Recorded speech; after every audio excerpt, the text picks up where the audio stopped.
Hema's cooking channel ಕಡೆಯಿಂದ ಎಲ್ರಿಗೂ ನಮಸ್ಕಾರ.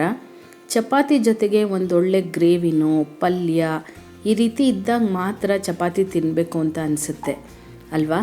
ಹಾಗಿದ್ರೆ ಬನ್ನಿ ಇವತ್ತು ಒಂದು ಒಳ್ಳೆ ಮೊಟ್ಟೆ ಗ್ರೇವಿ ಮಾಡಿ ತೋರಿಸ್ತಾ ಇದ್ದೀನಿ. ತುಂಬಾ ಚೆನ್ನಾಗಿರುತ್ತೆ ಚಪಾತಿ ಜೊತೆಗೆ.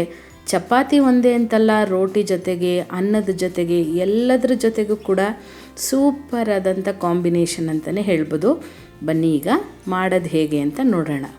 ಮೊದಲನೇದಾಗಿ ನಾನಿಲ್ಲಿ ಶುಂಠಿ ಬೆಳ್ಳುಳ್ಳಿ ಪೇಸ್ಟನ್ನು ತೊಗೊಂಡಿದ್ದೀನಿ. ಪೇಸ್ಟ್ ಇಲ್ಲ ಅಂತಂದರೆ ಶುಂಠಿ ಬೆಳ್ಳುಳ್ಳಿನ ಕೂಡ ಹಾಗೆ ಉಪಯೋಗಿಸ್ಕೋಬೋದು. ಈರುಳ್ಳಿ, 2 ಟೊಮೆಟೊ, ಒಂದು ಸ್ವಲ್ಪ ಗೋಡಂಬಿ, 3ರಿಂದ 4 ಹಸಿಮೆಣಸಿನ್ಕಾಯಿ ಬೇಕಾಗತ್ತೆ. ಈಗ ಒಂದು ಮಿಕ್ಸಿ ಜಾರ್ಗೆ ನಾವು ತಗೊಂಡಂಥ ಶುಂಠಿ ಬೆಳ್ಳುಳ್ಳಿ ಪೇಸ್ಟು, ಈರುಳ್ಳಿ, ಹಾಗೆ ಹಸಿಮೆಣಸಿನ್ಕಾಯಿ, ಗೋಡಂಬಿ, ಟೊಮೆಟೊ ಎಲ್ಲ ಹಾಕ್ಕೊಂಡು ನುಣ್ಣಗೆ ರುಬ್ಕೋಬೇಕಾಗತ್ತೆ. ಗೋಡಂಬಿ ಹಾಕೋದ್ರಿಂದ ನಿಮಗೆ ಗ್ರೇವಿ ತಿಕ್ನೆಸ್ಸು ಚೆನ್ನಾಗಿರುತ್ತೆ. ಇದನ್ನು ನೀವು ಅಂದರೆ ಈ ಈರುಳ್ಳಿ ಟೊಮೆಟೊ ಎಲ್ಲ ಹೆಚ್ಚಿಬಿಟ್ಟು ಒಗ್ಗರಣೆಗೆ ಹಾಕ್ಕೊಂಡು ಹಾಗೆ ಕೂಡ ಮಾಡ್ಕೋಬೋದು. ಆದರೆ ಏನಂದರೆ ನಿಮಗೆ ಗ್ರೇವಿ ಟೆಕ್ಸ್ಚರು, ಗ್ರೇವಿ ಜಾಸ್ತಿ ಬೇಕು ಅಂತ ಅಂದಾಗ ಈ ರೀತಿ ರುಬ್ಬಿಟ್ಟು ಮಾಡಿದಾಗ ನಿಮಗೆ ಗ್ರೇವಿ ಕನ್ಸಿಸ್ಟೆನ್ಸಿನೂ ಚೆನ್ನಾಗಿರುತ್ತೆ. ಹಾಗಾಗಿ ರುಬ್ಬು ಮಾಡೋದು ಒಳ್ಳೆಯದು. ಈಗ ರುಬ್ಬಿದ್ದಾಗಿದೆ. ಒಂದು ಪ್ಯಾನನ್ನು ಬಿಸಿಗಿಟ್ಟು ಅದಕ್ಕೆ ಸುಮಾರು 2 ಟೇಬಲ್ ಸ್ಪೂನಷ್ಟು ಎಣ್ಣೆ ಹಾಕ್ಕೋಬೇಕು. ಎಣ್ಣೆ ಸ್ವಲ್ಪ ಕಾಯ್ತಾ ಇದ್ದಂಗೆ ಇದಕ್ಕೇನೆ 1 ಟೀ ಸ್ಪೂನಷ್ಟು ಕೆಂಪು ಮೆಣಸಿನ ಪುಡಿ, ಹಾಗೆ ಒಂದು ಅರ್ಧ ಟೀ ಸ್ಪೂನಷ್ಟು ಕಾಶ್ಮೀರಿ ಲಾಲ್ ಮಿರ್ಚ್ ಪೌಡರ್ ಹಾಕ್ಕೋಬೇಕು. ಇದೆರಡನ್ನು ಹೀಗೆ ಒಗ್ಗರಣೆಗೆ ನಾವು ಅಂದರೆ ಎಣ್ಣೆಗೆ ಹಾಕ್ಕೊಂಡಾಗ ನಿಮಗೆ ಮಸಾಲೆನಲ್ಲಿರುವಂಥ ಹಸಿ ವಾಸನೆಯೂ ಹೊರಟೋಗುತ್ತೆ. ಹಾಗೆ ಕಲ್ಲರ್ ಕೂಡ ತುಂಬಾ ಚೆನ್ನಾಗಿ ಬರುತ್ತೆ. ಜೊತೆಗೆ ಒಂದು 1/4 ಸ್ಪೂನಷ್ಟು ಅರಿಶಿನ ಹಾಕ್ಕೊಂಡು ಒಂದು 10ರಿಂದ 20 ಸೆಕೆಂಡಷ್ಟು ಮಾತ್ರ ಎಣ್ಣೆಯಲ್ಲಿ ಫ್ರೈ ಮಾಡ್ಕೋಬೇಕು. ನೆನಪಿರಲಿ, ನಾವು ಹಾಕಿರೋಂಥ ಮಸಾಲೆ ಯಾವುದೇ ಕಾರಣಕ್ಕೂ ಎಣ್ಣೆಯಲ್ಲಿ ಸೀದೋಗಬಾರ್ದು. ಸೀದೋಗಿಬಿಟ್ರೆ ಕಪ್ಪಗಾಗುತ್ತೆ, ಹಾಗೆ ಟೇಸ್ಟ್ ಕೂಡ ಚೆನ್ನಾಗಿರಲ್ಲ, ಕಹಿ ಬಂದುಬಿಡುತ್ತೆ. ಇದೊಂದು ನೆನಪಲ್ಲಿರಲಿ. ಇದು ಒಂದು ಸ್ವಲ್ಪ ಫ್ರೈ ಆಗ್ತಾ ಇದ್ದಂಗೆ ನಾವೇನು ಈರುಳ್ಳಿ ಬೆಳ್ಳುಳ್ಳಿ ಎಲ್ಲ ರುಬ್ಬಿ ಇಟ್ಕೊಂಡಿದ್ವಿ ಅದನ್ನು ಇದಕ್ಕೆ ಸೇರಿಸ್ಕೋಬೇಕಾಗತ್ತೆ. ಸೇರಿಸ್ಕೊಂಡು ಇದೇ ಮಿಕ್ಸಿ ಜಾರ್ಗೆ ಒಂದು ಸ್ವಲ್ಪ ನೀರನ್ನು ಹಾಕ್ಕೊಂಡು ಅದನ್ನು ಕೂಡ ಇದಕ್ಕೆ ಸೇರಿಸ್ಕೊಳ್ಳೋಣ. ಈಗ ಎಲ್ಲದನ್ನು ಒಂದು ಸರಿ ಮಿಕ್ಸ್ ಮಾಡ್ಕೊಂಡು ಬಿಡೋಣ. ನೋಡಿ, ಮಸಾಲೆ ಅಂದರೆ ನಾವು ಹಾಕಿರುವಂಥ ಮೆಣಸಿನ ಪುಡಿ ಎಣ್ಣೆಯಲ್ಲಿ ಸ್ವಲ್ಪ ಫ್ರೈ ಆಗಿರೋದಕ್ಕೆ ಎಷ್ಟು ಒಳ್ಳೆ ಕಲರ್ ಬರ್ತಾ ಇದೆ. ಹಾಗೆ ಇದು ಎಣ್ಣೆ ಬಿಟ್ಟು ಬಂದ ಮೇಲೆ ಕೂಡ ನಿಮಗೆ ಗ್ರೇವಿ ಒಳ್ಳೆ ಕಲರ್ ಇರುತ್ತೆ. ಈಗ ಇದಕ್ಕೆ ಅದೇ ನಾನು ಹೇಳ್ದಂಗೆ ಮಿಕ್ಸಿನಲ್ಲಿರುವಂಥ ಮಸಾಲೆನೂ ವೇಸ್ಟ್ ಮಾಡದೆ ಒಂದು ಸ್ವಲ್ಪ ನೀರನ್ನು ಹಾಕ್ಕೊಂಡು ಇದಕ್ಕೇನೆ ಸೇರಿಸ್ಕೊಂಡು ಬಿಡೋಣ.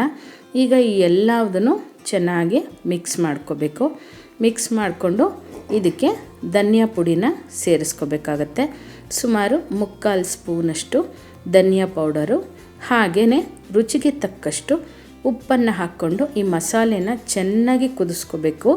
ಆದಷ್ಟು ಗ್ಯಾಸ್ನ ಲೋ ಫ್ಲೇಮ್ನಲ್ಲಿ ಇಟ್ಕೊಂಡು ಮಸಾಲೆನ ಚೆನ್ನಾಗಿ ಕುದಿಸ್ಕೊಂಡಷ್ಟು ನಿಮಗೆ ಇದರಲ್ಲಿರುವಂಥ ಹಸಿ ವಾಸನೆ ಹೋಗುತ್ತೆ. ಯಾಕಂದರೆ ನಾವು ಇದರಲ್ಲಿ ಯಾವುದನ್ನು ಹುರಿದ್ಬಿಟ್ಟು ಹಾಕಿಲ್ಲ, ಹಾಗೆಯೇ ಹಸಿಯಾಗಿ ಹಾಕಿರೋದ್ರಿಂದ ಈ ಮಸಾಲೆ ಎಲ್ಲ ಚೆನ್ನಾಗಿ ಬೆಂದು ಎಣ್ಣೆ ಬಿಡೋದು ತುಂಬ ಮುಖ್ಯ. ಇಲ್ಲ ಅಂದರೆ ನಿಮಗೆ ಗ್ರೇವಿ ಟೇಸ್ಟು ಚೆನ್ನಾಗಿರೋದಿಲ್ಲ. ಇದೆಲ್ಲ ಫ್ರೈ ಆಗೋದಕ್ಕೆ ಒಂದು 4ರಿಂದ 5 ನಿಮಿಷ ಅಷ್ಟು ಟೈಮ್ ಹಿಡಿಯುತ್ತೆ.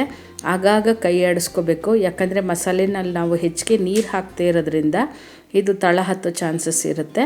ಈಗ ನೋಡಿ, ನೀವು ನೋಡ್ತಾ ಇರ್ಬೋದು ಮಸಾಲೆ ಎಲ್ಲ ಚೆನ್ನಾಗಿ ಬೆಂದಿದೆ, ಎಣ್ಣೆ ಬಿಟ್ಟಿದೆ.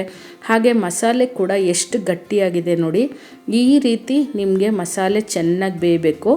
ಇದರಲ್ಲಿ ನಾವು ಮಸಾಲೆ ಎಷ್ಟು ಚೆನ್ನಾಗಿ ಬೇಯಿಸ್ಕೋತೀವೋ ಅಷ್ಟು ಚೆನ್ನಾಗಿ ನಿಮಗೆ ಗ್ರೇವಿ ಇರುತ್ತೆ. ಈಗ ಇದಕ್ಕೆ ಒಂದು ಅರ್ಧ ಸ್ಪೂನಷ್ಟು ಗರಂ ಮಸಾಲ, ಹಾಗೆ ಒಂದು ಅರ್ಧದಿಂದ 3/4 ಸ್ಪೂನಷ್ಟು ಕಸೂರಿ ಮೇಥಿನ ಹಾಕ್ಕೋಬೇಕು. ಇದೆರಡು ನಿಮಗೆ ಲಾಸ್ಟಲ್ಲಿ ಹಾಕಿದಾಗ ಒಂದು ಒಳ್ಳೆ ಫ್ಲೇವರ್ ಕೊಡುತ್ತೆ. ಈಗ ಇದನ್ನು ಹಾಕ್ಕೊಂಡು ಒಂದು ನಿಮಿಷ ಇದನ್ನು ಫ್ರೈ ಮಾಡ್ಕೊಳ್ಳೋಣ. ಇದರಲ್ಲಿರೋವಂಥ ಹಸಿ ವಾಸನೆ ಕೂಡ ಹೋಗಬೇಕು. ಈಗ ಇದು ಏನಂದರೆ ನಾವು ಗ್ರೇವಿ ಮಾಡ್ತಾ ಇರೋದ್ರಿಂದ ಸೆಮಿ ಗ್ರೇವಿ ಕನ್ಸಿಸ್ಟೆನ್ಸಿನಲ್ಲಿ ಈ ಗ್ರೇವಿನ ನಾವು ಮಾಡ್ಕೋಬೇಕಾಗತ್ತೆ. ಹಾಗಾಗಿ ಇದಕ್ಕೆ ನೋಡಿಕೊಂಡು ನೀವು ನೀರನ್ನು ಹಾಕ್ಕೋಬೇಕಾಗತ್ತೆ. ನಾನಿಲ್ಲಿ ಸುಮಾರು 1 ಗ್ಲಾಸಷ್ಟು ನೀರನ್ನು ಹಾಕ್ಕೋತಾ ಇದ್ದೀನಿ. ಯಾಕಂದರೆ ನಾವು ಮೊಟ್ಟೆನ ಕೂಡ ಆಮೇಲೆ ಹಾಕೋದ್ರಿಂದ ಆ ಮೊಟ್ಟೆ ಎಲ್ಲ ಬೆಂದಾಗ ಮಸಾಲೆ ಮೊದಲೇ ಗಟ್ಟಿ ಇದ್ಬಿಟ್ರೆ ಇನ್ನೂ ಗಟ್ಟಿಯಾಗಿಬಿಡುತ್ತೆ. ಹಾಗಾಗಿ ಗ್ರೇವಿ ಕನ್ಸಿಸ್ಟೆನ್ಸಿನ ನೀವು ನೋಡಿ ಹಾಕ್ಕೋಬೇಕಾಗತ್ತೆ. ಈಗ ಕೆಲವ್ರಿಗೆ ಇದು ನಾನಿಲ್ಲಿ ಮೊಟ್ಟೆನ ಒಡೆದ್ಬಿಟ್ಟು ಹಾಗೆ ಹಾಕ್ಕೋತಾ ಇದ್ದೀನಿ. ಆ ರೀತಿ ಹಾಕ್ಕೊಳ್ಳೋದು ಇಷ್ಟ ಇಲ್ಲ ಅಂದರೆ ಮೊಟ್ಟೆನ ಬೇಯಿಸ್ಬಿಟ್ಟು 2 ಭಾಗ ಮಾಡಿ ಅದನ್ನು ಕೂಡ ಇದಕ್ಕೇನೆ ಸೇರಿಸ್ಕೋಬೋದು. ನೀವು ಆ ರೀತಿ ಕೂಡ ಮಾಡ್ಕೋಬೋದು. ಈಗ ನಾವು ನೀರು ಹಾಕಿರೋದ್ರಿಂದ ಮಸಾಲೆ ಎಲ್ಲ ಸ್ವಲ್ಪ ಹೊಂದ್ಕೋಬೇಕಲ್ಲ, ಹಾಗಾಗಿ ಒಂದು 2 ನಿಮಿಷ ನಾವು ಇದನ್ನು ಕುದಿಸ್ಕೊಳ್ಳೋಣ. ನೋಡಿ, ಗ್ರೇವಿ ಕನ್ಸಿಸ್ಟೆನ್ಸಿ ಇಷ್ಟಿದ್ರೆ ಒಳ್ಳೆಯದು. ಈಗ ಒಂದೊಂದೇ ಮೊಟ್ಟೆಗಳನ್ನ ಒಡೆದು ಇದಕ್ಕೆ ಹಾಕ್ಕೋಬೇಕಾಗತ್ತೆ. ನೀವು ಮೊಟ್ಟೆನ ಡೈರೆಕ್ಟಾಗಿ ಹಾಗೇ ಒಡೆದ್ಬಿಟ್ಟು ಹಾಕ್ಕೋಬೋದು. ಇಲ್ಲ ಅಂದರೆ ಒಂದು ಬಟ್ಲಿಗೆ ಒಡೆದ್ಬಿಟ್ಟು ಒಂದೊಂದನ್ನೇ ಈ ರೀತಿ ಒಂದರ ಪಕ್ಕ ಒಂದು ಸೇರಿಸ್ಕೋಬೋದು. ಮೊಟ್ಟೆ ಒಡೆಯುವಾಗ ಆ ಎಲ್ಲೋ ಪೋರ್ಷನ್ನು ಒಂದು ಸ್ವಲ್ಪ ಕದರ್ದಂಗಾಗಿದ್ರೂ ಕೂಡ ಪರವಾಗಿಲ್ಲ, ನೀವು ಸೇರಿಸ್ಕೋಬೋದು. ಯಾವುದೇ ಕಾರಣಕ್ಕೂ ಒಂದ್ರ ಮೇಲೆ ಒಂದು ಹಾಕ್ಕೊಳ್ಳೋಕೆ ಹೋಗ್ಬೇಡಿ, ಒಂದ್ರ ಪಕ್ಕ ಒಂದನ್ನು ಹಾಕ್ಕೊಳ್ಳಿ. ಹಾಗೆ ಮೊಟ್ಟೆನ ಹಾಕುವಾಗ ಗ್ಯಾಸು ಆದಷ್ಟು ಲೋ ಫ್ಲೇಮ್ನಲ್ಲಿರಲಿ. ಮೊಟ್ಟೆಯನ್ನೆಲ್ಲ ಒಡೆದು ಹಾಕಿದ್ಮೇಲೆ ಇಮಿಡಿಯೇಟು ನಾವು ಇದನ್ನು ತಿರುಗಿಸ್ಕೋಬಾರ್ದು. ಇದನ್ನು ಬೇಯೋದಕ್ಕೆ ಬಿಡಬೇಕು. ಮೇಲೆ ಒಂದು ಸ್ವಲ್ಪ ಕೊತ್ತಂಬರಿ ಸೊಪ್ಪು ಹಾಕಿಬಿಟ್ಟು ಗ್ಯಾಸ್ನ ಲೋ ಫ್ಲೇಮ್ನಲ್ಲಿ ಇಟ್ಕೊಂಡು ಒಂದು 3ರಿಂದ 4 ನಿಮಿಷ ಆದರೂ ಇದನ್ನು ಬೇಯಿಸ್ಕೋಬೇಕು. ನಂತರನೇ ನೀವು ಇದನ್ನು ನಿಧಾನಕ್ಕೆ ಕೈ ಆಡಿಸ್ತಾ ಒಂದೊಂದೇ ಮೊಟ್ಟೆನ ಬಿಡಿಸ್ಕೋಬೋದು. ನೋಡಿ, ಇಲ್ಲಿ ಮೊಟ್ಟೆ ಒಂದು ಸ್ವಲ್ಪ ಕೂಡ ತಳ ಹತ್ತಿಲ್ಲ, ಎಷ್ಟು ನೀಟಾಗಿ ಬಂದಿದೆ. ಹಾಗೆ ಇದು ಮೊಟ್ಟೆ ಬೆಂದಿದೆಯೋ ಇಲ್ವೋ ಅಂತ ಗೊತ್ತಾಗೋದು ಹೇಗೆ ಅಂದರೆ, ಅದೆಲ್ಲ ಬೆಂದು ಒಂದು ಸ್ವಲ್ಪ ತೇಲ್ದಂಗೆ ಅನಿಸುತ್ತೆ ನಿಮಗೆ. ಆಗ ಮೊಟ್ಟೆ ಎಲ್ಲ ಚೆನ್ನಾಗಿ ಬೆಂದಿದೆ ಅಂತ ಅರ್ಥ.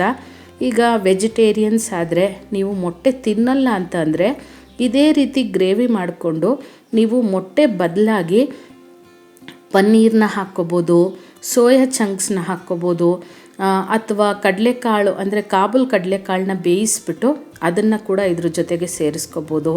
ಹಾಗೆಯೇ ಈಗ ಮೊಟ್ಟೆ ಈ ರೀತಿ ಒಡೆದು ಉಯ್ಯೋಕ್ಕೆ ಬರಲ್ಲ, ನಮಗೆ ಮೊಟ್ಟೆ ಈ ರೀತಿ ಹಾಕೋಕ್ಕಾಗಲ್ಲ ಅಂದವರು ಮೊಟ್ಟೆನ ಬೇಯಿಸ್ಬಿಟ್ಟು ಕೂಡ ನೀವು ಇದಕ್ಕೆ ಸೇರಿಸ್ಕೋಬೋದು.